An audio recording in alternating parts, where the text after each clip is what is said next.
Good evening, all, and thank you for coming. I want to first of all thank United King and Movie Plus, the producers of this film, that helped us so much doing this venue. One of the filmmakers that is working in Jerusalem is Israel's leading director, Avi Nesher, with his last film, The Wonders. So please welcome Mr. Avi Nesher to host this evening. And of course, now I'd like to introduce the Oscar winner, Miss Natalie Port-Man.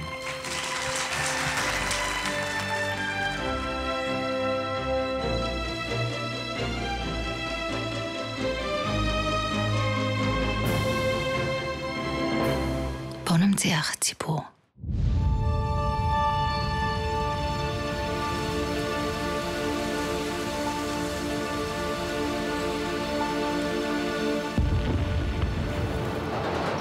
אף אחד לא יודע שום דבר על אף אחד, וגם לא כל אחד על עצמו. שום דבר לא יודעים. אמא, את בסדר? אמא ענישה את עצמה רק כדי להעניש אותי. ואם לפעמים נדמה לנו שבכל זאת יודעים משהו, זה עוד יותר גרוע. יותר טוב לחיות בלי לדעת כלום.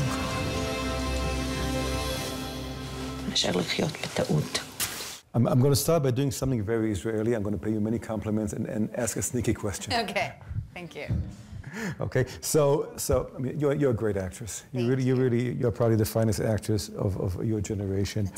You've done tremendous work. You've made close to 40 movies, I think. You've started when you were very, very young, and you're at the top of your game. I mean, Black Swan was extraordinary. And I can think of only other actors that I would go see any movie that she does. You and Meryl Streep. That's very nice. Thank you. These are two actresses. I'll just go. Thank you. Okay, but here comes the sneaky Israeli question. I'm ready. Okay, so Meryl Streep never wanted to direct a movie. Okay, and you're so accomplished as an actress. Okay, at what point did you think that you want to direct, and why? Well, thank you. I disagree with you about the comparison, but I appreciate it.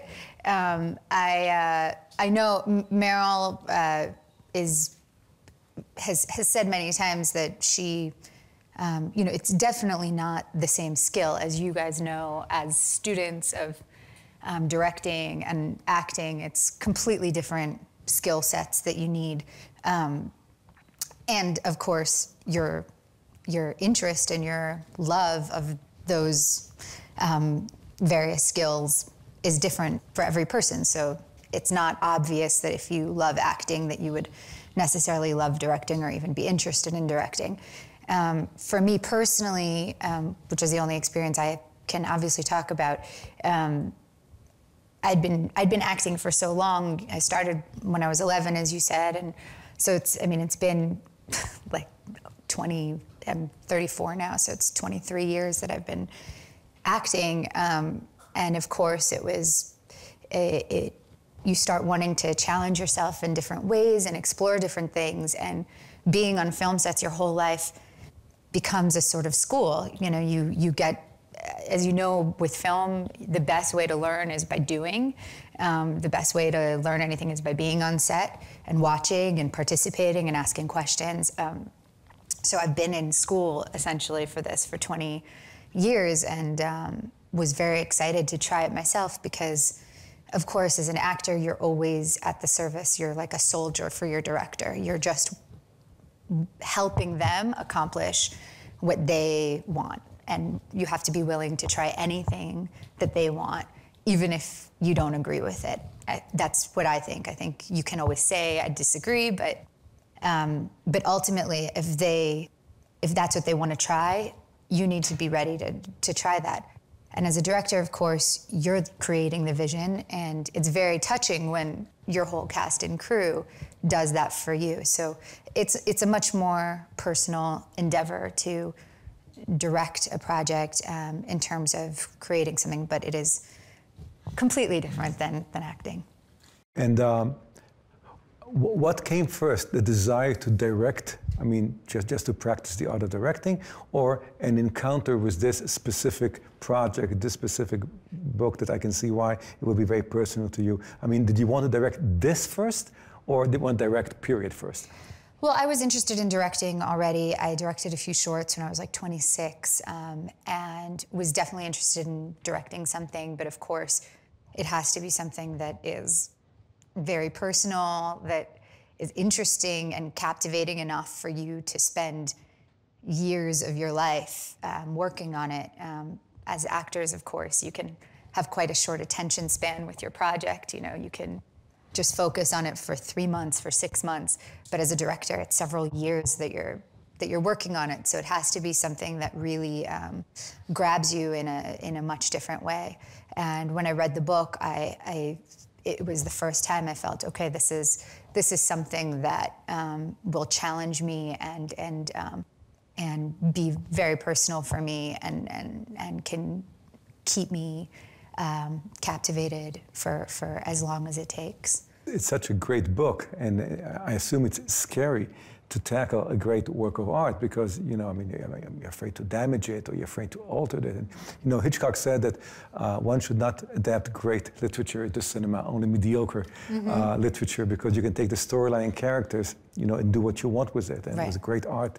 You owe allegiance to the author. Were you not intimidated by, there's a living author who wrote this. I know you met him. I mean, was he not afraid? Were you not afraid of encountering this? It's definitely, I actually usually have the same opinion that great novels, I love reading probably more than anything, and when there's a great book, I always, like, I don't want people to make movies of it usually because I mean, just by the nature of the medium, it can't, I mean, with a book you have your imagination, so that's richer than you know, for me, that's richer than anything you can see. And also, you can spend weeks or months with a book, you know, and your movie is within, what, a couple hours or something. So you just have so much more time to be nuanced and create, you know, a whole world. But with this book, which I feel is incredible. The great key that Amos gave me when he agreed to let me make the film of it was, he said, the book exists, don't try and make the book, just make your own creation that's inspired by it. Please make something that's yours, don't try and just film what's on the page.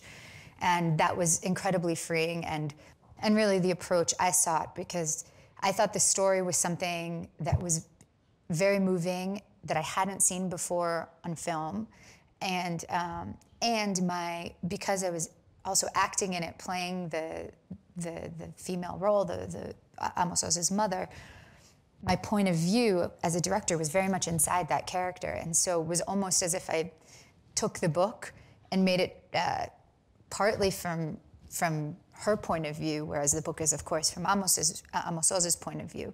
So, and in the movie, you have sort of a dual perspective from the child and the mother, so that you get a sense of her interior life. So I broke my own rule, basically, which is what you should always do. and it's a good thing you did. It's interesting, I mean, because the book in many ways, I mean, it's about the parents, but it's about coming of age of who will become a novelist, right? I mean, in a way, it's like a James Joyce, you know, yeah. the novelist as a young man. Yes. And you are the mother of that novelist, and of course you became a mother 4 years ago. Yes. And did motherhood affect the way you approached this character and the way you approached the relationship with the boy? I'm sure it did. I'm not sure. I mean, I've been playing mothers in movies because that's what happens to women, is that you start playing a mother like as soon as you hit puberty. I started playing a mom when I was like 18, so I've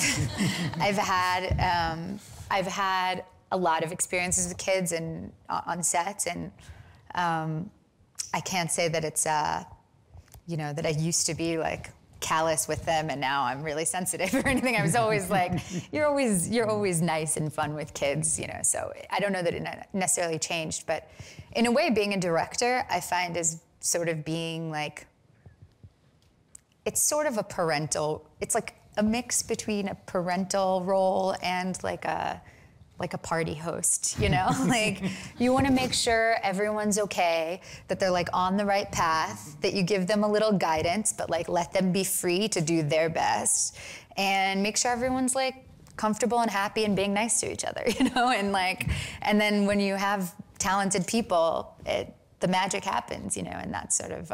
It's a fun party, huh? Yeah, it can be a great party, and you know, if you have some bad seeds, it can be like a really bad party. But luckily, this one was a great party. We've got some of our party people that's here why we have alcohol, today. right? Yeah. But the interesting thing, again, directing yourself, I mean, the art of acting is all about forgetting yourself, right? It's all about, you know, letting go of yourself and becoming one with someone else and losing contact with the environment and being completely internal and true to that character. And directing is the exact opposite. It's being involved in everything and watching everything and being fully conscious. I mean, did your two different sides compete when you were working? Yes, I mean, you hit the nail on the head with the conflict between acting and directing, is that, you know, directing, you have to just be totally pinpoint focus, you know, thinking all the time. And acting, you're trying to not think. You're trying to, like, be. But the thing that was really lucky for me was that I had people around me so that when I was acting, so one of them is here, Shir Shoshani, incredible boss. She's just the one who makes everything happen. And so I was lucky enough to have her eyes all the time. When I was, you know, in front of the camera acting, I had her watching. I had Netariskin, who acts in the movie, but also was my coach for dialect. So if I was, you know, saying something funny, you know, she had eyes. I had Slavomir Idziak, our incredible DP, watching for camera. So if there was, you know, a bump in the camera or, you know, focus or something, any issue, he had eyes.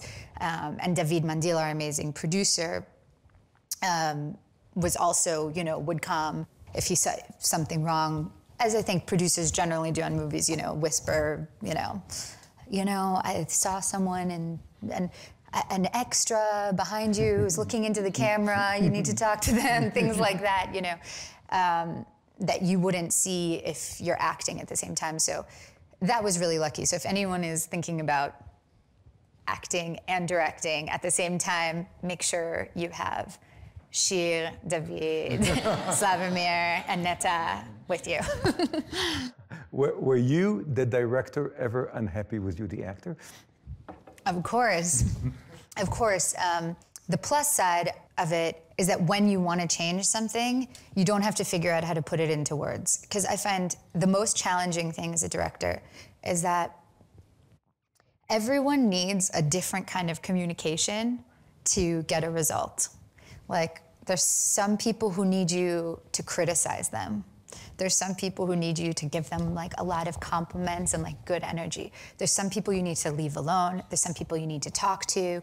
There's some people you need to tell them what to feel. There's some people who need you to ask them questions and they come up with what they feel. And you have to kind of learn how to communicate. And sometimes it's tricky to find the right words or the right mode with a particular person to get them to do what you want to do. And it's particularly hard with actors who come in for like one day, because with actors who are there for the whole time, you have time to kind of learn them, understand them. But I mean, the times we did like most takes was when we had like an actor who would be there for one day and I couldn't figure out what the right thing was to get what I wanted, you know, what to say. With yourself, you don't have to put it into words. You just watch yourself on the monitor.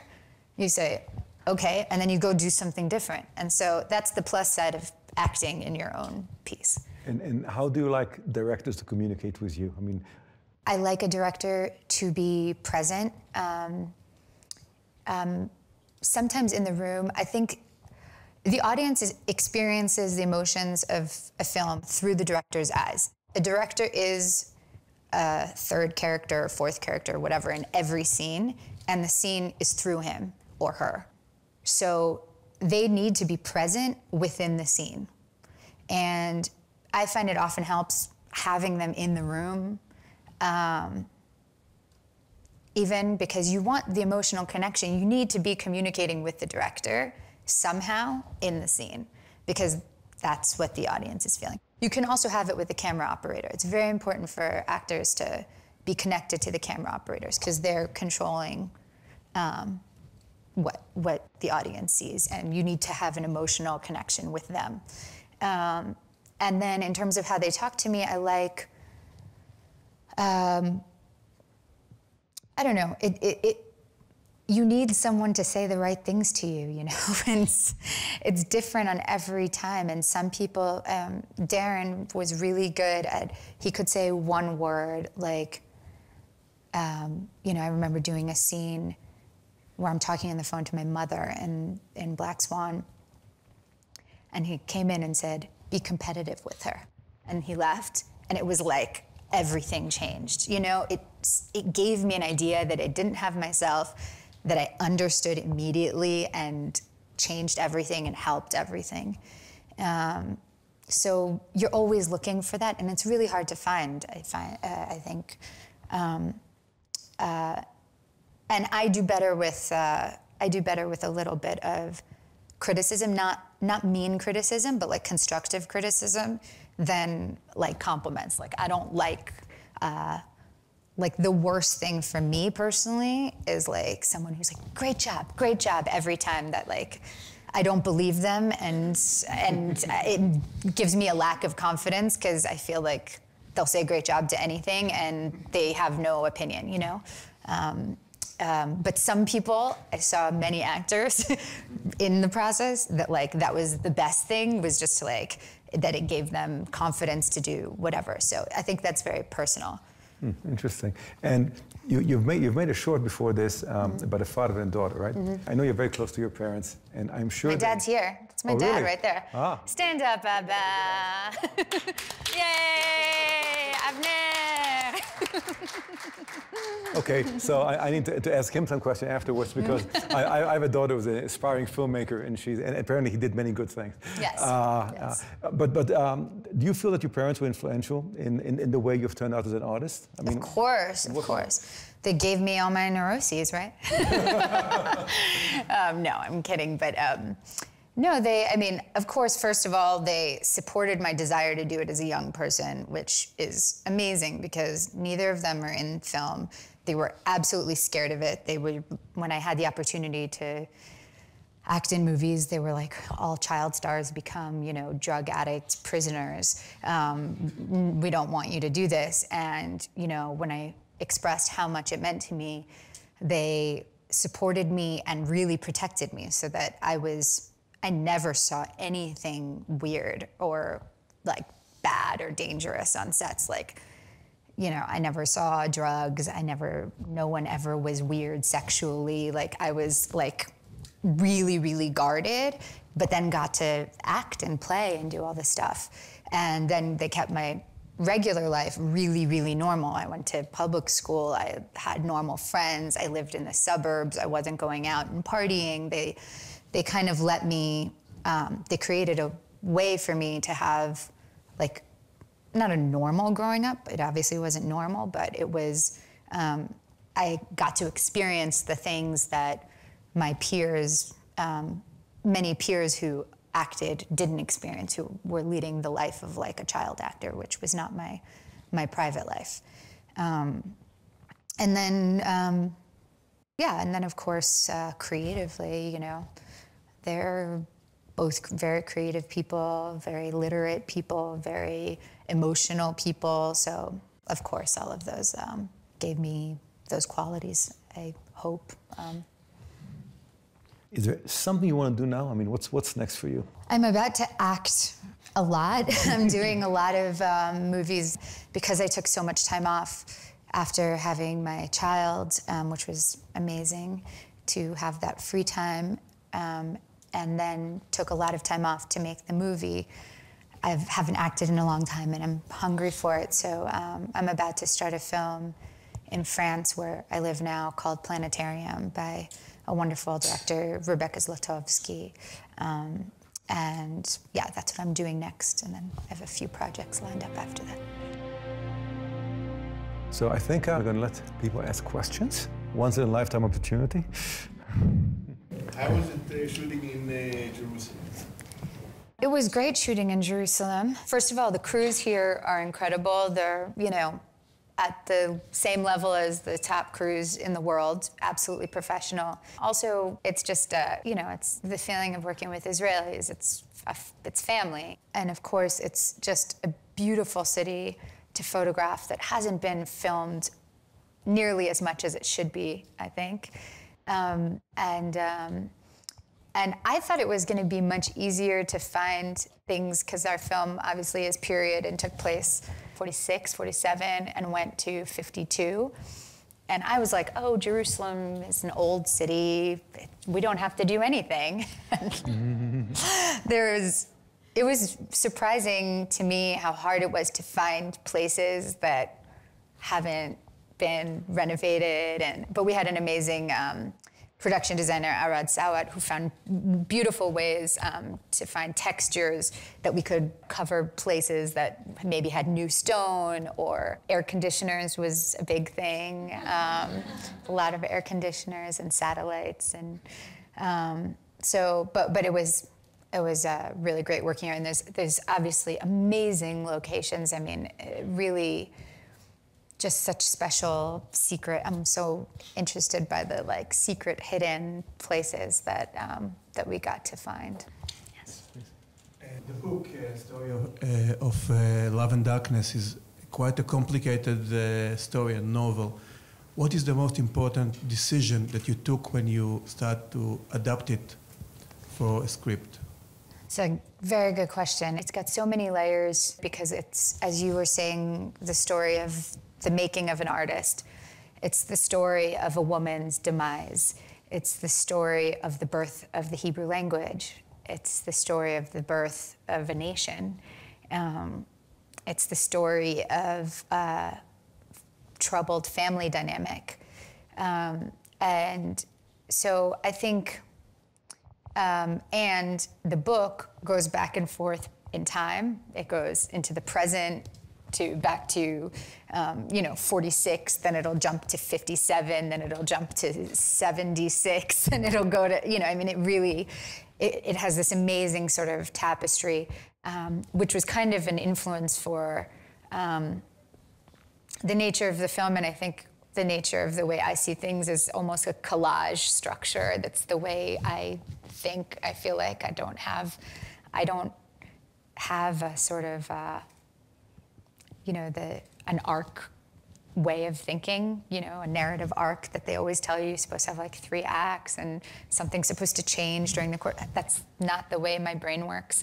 For me, it's more impressions. So the book definitely influenced the structure, which was probably a big decision. And the other big decision was to make it in Hebrew, because I had a lot of pressure and to make it in English, which for me seemed, which of course, I'm sure all of you who make films will get that pressure because it makes the movie more commercial internationally, et cetera. But I think to make a movie in Israel, in English, takes away a level of authenticity already of what the country is like. And first of all, and second of all, the language in this story is crucial to the story. I mean, it's part of the beauty of Oz's work and something I really cared about. So it was important to make it in Hebrew. That's probably the second big structure, and then and language were probably the biggest. I'm a film student, and I was wondering if you could share one experience that you had as the screenwriter and as the first-time director, one experience from the set that you felt like it was not happening, whether if it was a shot that you constructed or a scene that was just not happening, and how you dealt with it. I was really lucky to have wonderful people around me that I didn't really feel like that ever. I mean, we did such strong prep that I felt really ready, and everyone was so game and ready to go and just doing everything in their power to make it work. I think The day that was probably most complicated was the day, none of you have seen the movie yet, right? So, okay, so there's a scene where it's like a story that Fania tells, Fania is my character, about something that happened in her town when she was a child, that it involves a burning hut. And so we had a hut built that was like in Hula, you know, which is like a nature preserve, which we were shocked that they let us like set a fire in a nature preserve, but probably shouldn't like test our, I mean, it's done now, so, and it was all okay. So we needed to set this hut on fire, and we had one hut, and once you set it on fire, it's just like, you have only until it finishes burning to film it. So they had all of these tricks set up to, you know, to get, to make it burn slower or whatever. And we had a huge crane, so the crane was doing these shots like of the burning hut. And we wanted to get it at a certain hour, so it's like you're waiting for the light to be right. And then we had a part where a child had to be near the hut saving a woman. So he had to be near the fire, and he was like, okay, cool. And then we had everyone around, and then like right before the take, everyone runs, and the kid's left there with the like doll, and he's like walking away, and then he like, it really scared him. So we have this hut burning, and the kid's really scared and doesn't want to go back, and everyone's waiting, and we've got a crane, and Shir is like talking to him, trying to calm him down, and then we just made the decision. We got it. We got one take. We had 2 cameras on it. We had one take.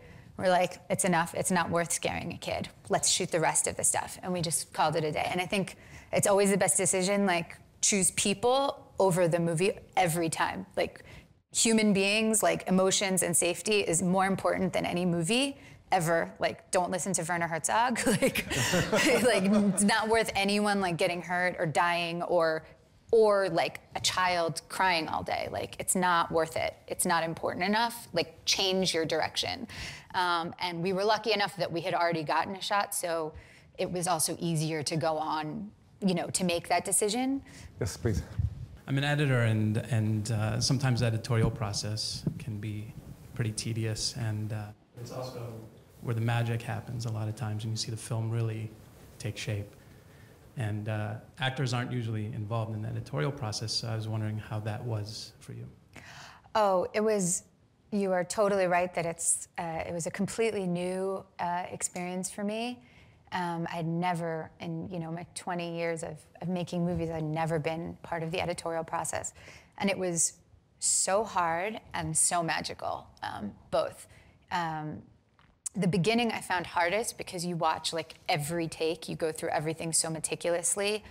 And we shot with 2 cameras, and actually we shot with a third. We shot with a Blackmagic also, to try and capture like little moments, because it was sort of our experimental camera.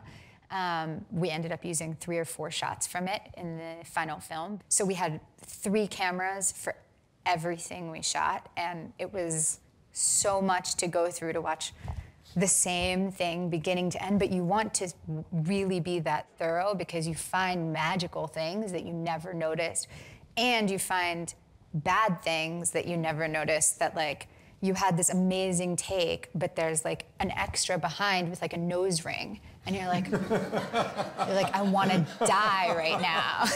It's really like, it's the worst. I mean, luckily with DI and stuff now, but still there's like, you don't always have the budget to like, take out the extra's nose ring with like put in post. So it's really important to go through it that meticulously, but that was the part, as you say, that was tedious. But then once you're through that, it is so amazing to play. And like I said, with this sort of collage-like structure, we were so free. We tried crazy things all the time. We moved, we changed, like, we had a board my editor had a great system where he had screenshots from every scene. I mean, maybe this is something that people do regularly. I don't know if it's his invention or what people do all the time, because I've only done it once. But he had screenshots for each, each scene with the number on it, and we had it all on a board. By the end, the numbers were like 60, 15, 87, 22. Like, we changed the order of everything so extremely and made massive cuts. I mean, unfortunately, there's great scenes and great actors who are completely out of the movie because you need to find the shape and the life of the movie. But it was quite a radical process, and also surprising what you can, like, there were things that I didn't know about, like, stock footage kind of stuff that we'd be like, there's a scene in the movie where Fania tells a story about a fox. And later the boy, after hearing the story, is sitting in class, and we just had him thinking. And my editor was like, what if we flash to a fox? And I was like, but we didn't shoot a fox. And he was like, stock footage. And I didn't know that was possible, that you could, you forget to do something, or you don't have the time or money. And sometimes it's quite inexpensive to buy something that's quite beautiful if it's in your movie and you can add something that really makes a difference. Did you learn something new about yourself as an actress by watching yourself through all these takes? Yes, I know more what I should do for directors now, because you're looking for, when you're in the editing room, you're looking for like a change or a reaction or a change, really. Even if it's an actor listening. And I think before, as an actor, when I was listening, I would just be like, and just like listen. But what you're looking for is a I mean, that's obviously way over the top, but you're looking for the quirky things, the unusual things. That's what sets a take apart. That's what gives it a little something interesting. So I think I know more what a director is looking for now. Great. You spoke earlier to the scenery and to what's available in Jerusalem.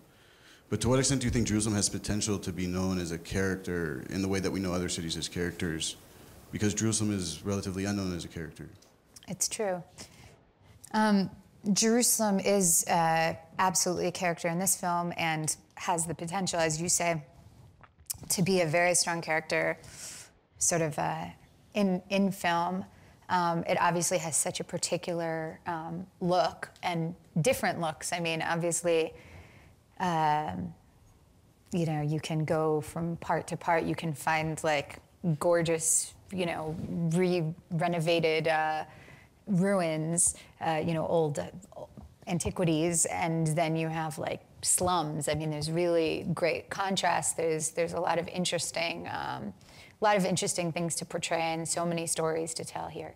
I think Oz, described. I think it's very much from the people that make the city, and the way he describes all the characters from that time is sort of Chekhovian, people, these like pale, neurotic readers walking the streets, intellectuals sitting on stools outside talking about Stalin.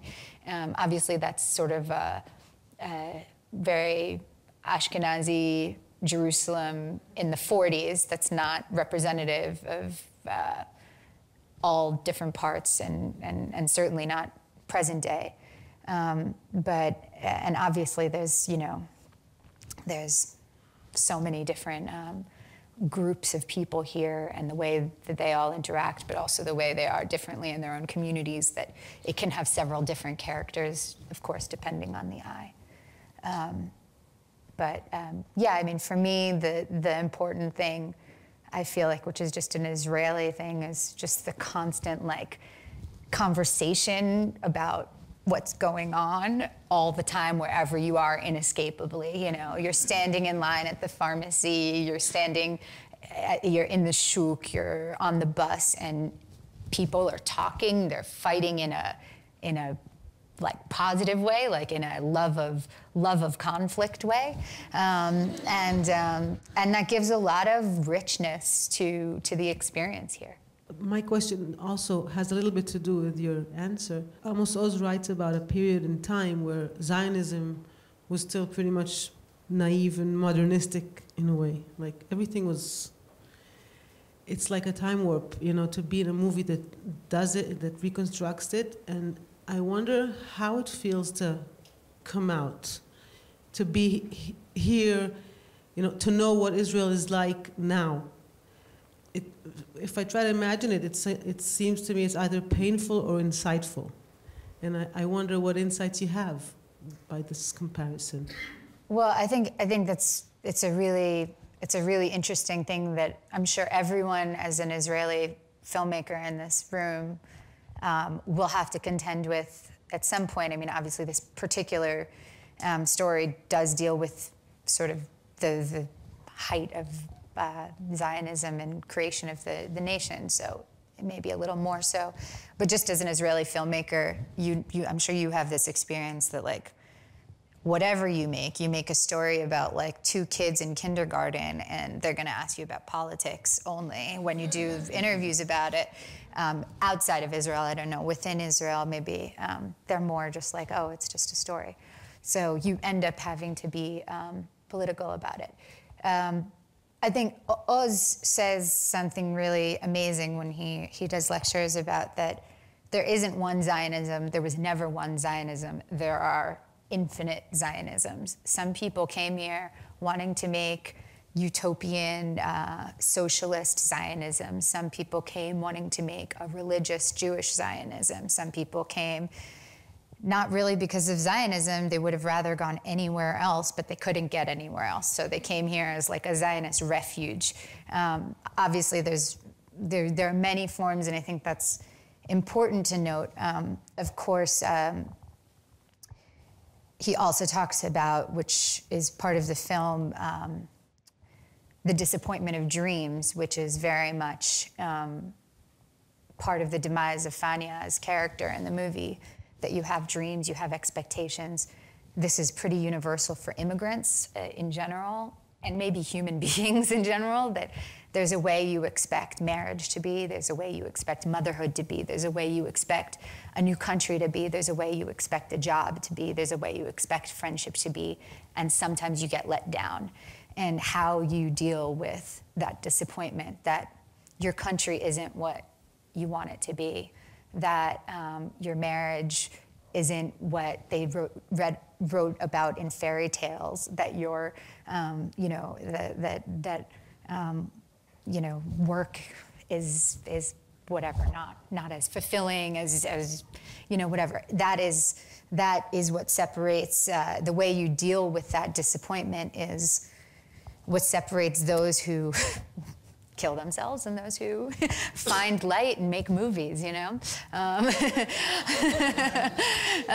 You know, that's the love in the darkness. That's dealing with the disappointment of dreams, you know, is whether you can go towards the light and the love or whether you know, drown in it. And so, of course, that's true of here, of course, too, that, you know, there were a lot of utopian, perhaps naive ideas about creating this country that definitely have not been lived up to in the way that they hope. But I mean, I can also say the same for the US and, you know, being an American also in a very different way. But I mean, I'm disappointed in many things, the way my country and my country's history has evolved there too. I think it's the nature of countries, and that we need to keep being voices of hope. You know, that we have to keep having the dream, that it can be better, and keep trying to push for it without, sounding like a Miss America contestant now. Like, have hope, have dreams, follow your dreams. But yeah, I mean, I know. Be more. It's embarrassing, but it's got to be. It has to be true, or else we're doomed if not. Thank you for coming, first of all, and secondly, I wanted to ask you something as a woman to a woman.